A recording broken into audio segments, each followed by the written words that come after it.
Welcome back to another video, everyone, and if you're new here, welcome, big welcome, have a seat. Let's get started. Basically, before I get into doing some work, I have a dilemma, and I'm also coming at you guys with a solution, so it's not all that bad. My dilemma is that I want to get this bike done as quick as possible so I can go riding. Where I live, it's warm like 4.5 months out of the year tops, so I'm definitely losing time here, and I want to speed things up.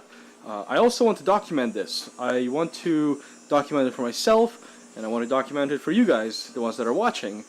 It's kind of difficult. There's a lot of work. I think I have everything covered, but then I end up running into things like, oh, oops, I forgot to order brake shoes because I didn't know I'm gonna need new brakes. So just small stuff like that really throws a wrench in filming coherent large episodes.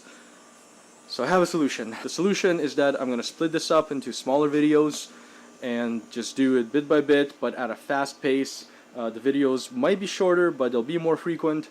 So without further ado, sweating my butt off already, let's get into today's episode.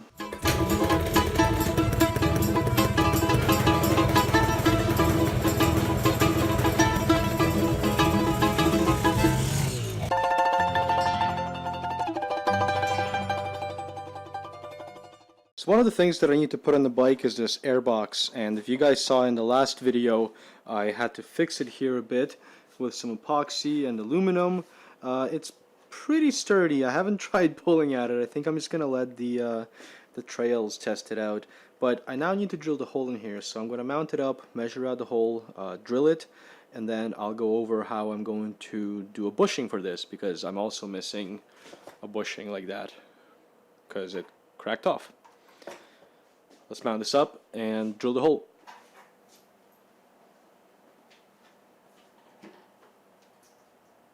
This will be just fine. Now I just gotta mark it.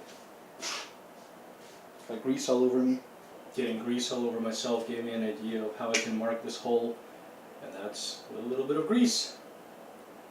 And it's actually just gonna help when I'm drilling the hole, so it's a win-win. Just trying to get a little bit on here, not too much. Come on.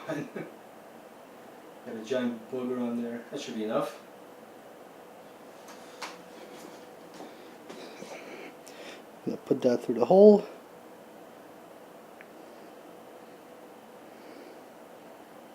And hopefully that's marked. And it didn't mark anything. Okay, let's try that again. This time I'll just use a scribe. It's so hot.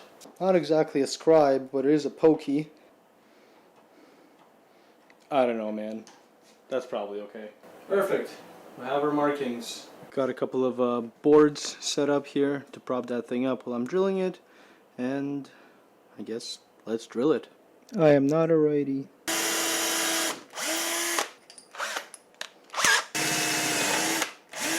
Hey, what do you know? Maybe I am a righty. This thing's holding up to a lot of vibration already. That hole is not big enough, so I'm gonna have to Dremel it out a little, I guess. So I didn't record the dremeling because it's loud and obnoxious, and as you can see I did damage the epoxy with heat a little bit, but I think it's fine. It dried back up and it's sturdy again. It did go through a lot of vibration, so hey, it might actually stand up to the test of time. But now this hole is big enough to fit this little O-ring, and the reason for that is because I'm making my own bushing. I don't obviously, like I said, have a bushing like this one, so I have to make my own. I don't know if it will work, but we'll give it a try. So I'm gonna mount the camera and show you guys what I thought of. So I had this little piece of tubing here. I have this little rubber cap, another rubber cap just like it, and two little grommets, which I will be, I guess, destroying to make end caps for my bushing. But first I need to make holes in these larger rubber pieces so that they can fit over my steel tubing. Got a nice little handy punch for that.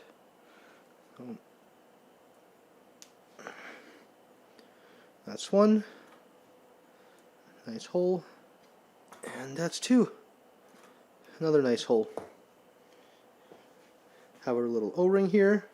And what I'm going to do is slide the O-ring in the middle and basically squish it in between these two rubber caps around the tab that I made. Sorry that I'm taking so slow to explain this. I'm just kind of winging this right now. I don't actually know if this will work, but I'm hoping that it will. Actually, this is not bad. I have some play there, which is perfect. It's exactly what I'm looking for. Now I gotta do these guys. These guys might be a little tougher because they're thicker, so I'm actually gonna punch them through.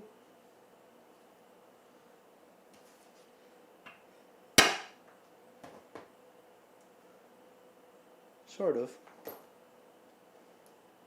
Yeah, that kind of worked. That's one end cap. Come on. And another one. This one might actually not go on until I mount it all up, just because the O-ring needs to get squeezed in there. But as you guys can tell, it's a pretty solid bushing. I am going to take this apart and I'm going to paint this black just to match the rest of the box, and we'll go from there.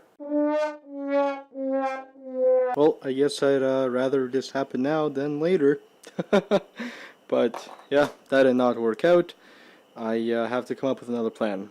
So I'm going to come up with another plan. I've got the airbox mounted in there, and I did mount this, I guess, under fender back up. And I feel kind of silly because this airbox isn't going anywhere now.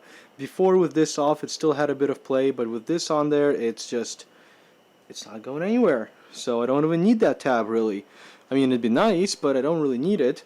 I think I might put maybe a zip tie around here to here, or maybe 3D print something, like, I don't know, maybe 3D print something. That'd be kind of cool. But yeah, the airbox is in, it's all tight in there. I do have a new air filter, but I am going to leave that for later. I just don't want to deal with that right now. I have to oil it and do all that stuff.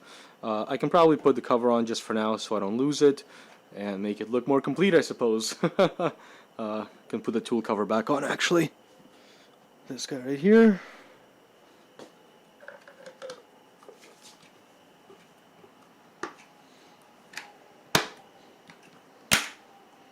That's cool. So hard to see this stuff because it's all black, but she's coming along.